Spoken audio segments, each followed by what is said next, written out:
What is unique about an 800-acre farm located in Hohenwald, Tennessee? We're going to take you to this special farm with some unusual residents, and you'll find out just how unusual they really are.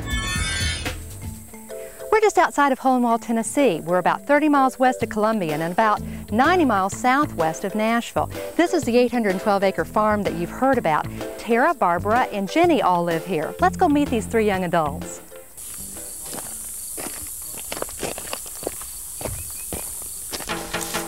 They're elephants. Can you believe we can find elephants in Tennessee?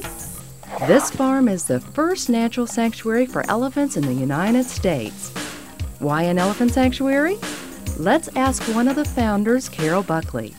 A sanctuary because it's about time that these animals that are actually wild born but kept in captivity, finally they need a place that is developed to meet their needs. Tara was the first resident of this haven for elephants. Carol first met Tara when she was imported from Thailand to promote a tire store business in California. At the time that Tara lived at the tire store, her name was Fluffy. And about a year and a half after I started working with her, I convinced her owner that she deserved a name change. Carol also decided to buy Tara with a $25,000 loan. They appeared in circuses and amusement parks until performing became tedious for Tara. I didn't see anything out, on the horizon, other opportunities for elephants besides performing, doing rides, or being on exhibit. After trying all these options, Carol made a discovery.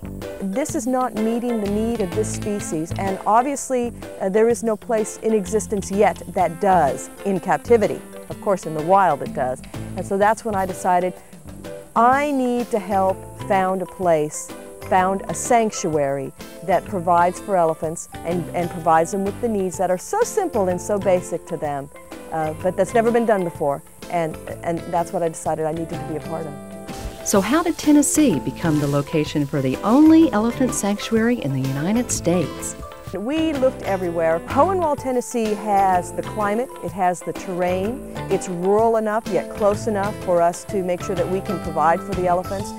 Basically what we were seeing is a habitat and terrain much like Southeast Asia. We even have indigenous bamboo that grows here at the sanctuary that is natural to an Asian elephant's diet.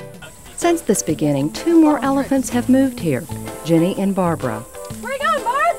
Both have had tragic lives in captivity in which they both developed emotional and physical scars. Now that they reside at the sanctuary, they are able to become healthy elephants again without the trauma that is sometimes created while in captivity. How do they feel about being here? Scott Blaze, the other founder of the sanctuary, works with Carol to take care of the elephants. An elephant is not just this thing just standing there for you to see. It's just walking, grazing, talking creature that really has a soul and has emotion and expresses those different emotions. One thing that I definitely think we can learn from elephants is lack of aggression.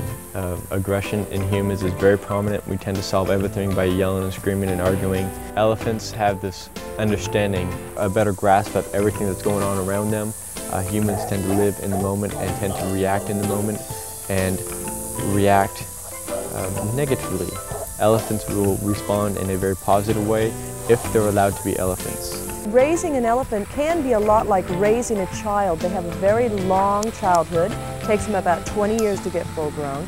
They go through the same phases that humans do with the infancy, the terrible twos, the preteens, and all that. So as she was growing and maturing, she was teaching me what she needed. And so it was a learning experience. It was pretty phenomenal. Elephants play, run, and make all kinds of interesting sounds to express how they feel. Well, they all have personalities and they all have moods. And I think Tara is probably the most moody because I think she's about the most spoiled. When Jenny gets very excited, she thumps her trunk on the ground, and it's like an exclamation point. It'll almost be quiet again, and Jenny will all of a sudden just thump her trunk on the ground one more time. It's like, okay, I got the last word. They lie down to sleep, and they tuck their trunk underneath their chin and pull their feet up and get real cozy, and then they start snoring. I think Tara's the loudest. After visiting this elephant sanctuary, you can't help but feel that elephants deserve to have a place to retreat after being in captivity. Carol and Scott have many future plans for the elephant sanctuary. They are always looking for elephants in need and can expand the sanctuary to accommodate up to 100 elephants. So the next time you're driving around Tennessee and you hear a herd of elephants, don't be alarmed. They're just your neighbors right here at home. You can get all the fascinating stories of Tennessee treasures in a magazine. With colorful pages and unique photos, you'll experience the treasures of the state in print. Packed with trivia and extra information, you'll discover the little-known facts about Tennessee's history, arts, entertainment, sports, general trivia, and geography. Order your subscription by visiting TennesseeTreasures.net. Just $18 plus shipping and handling.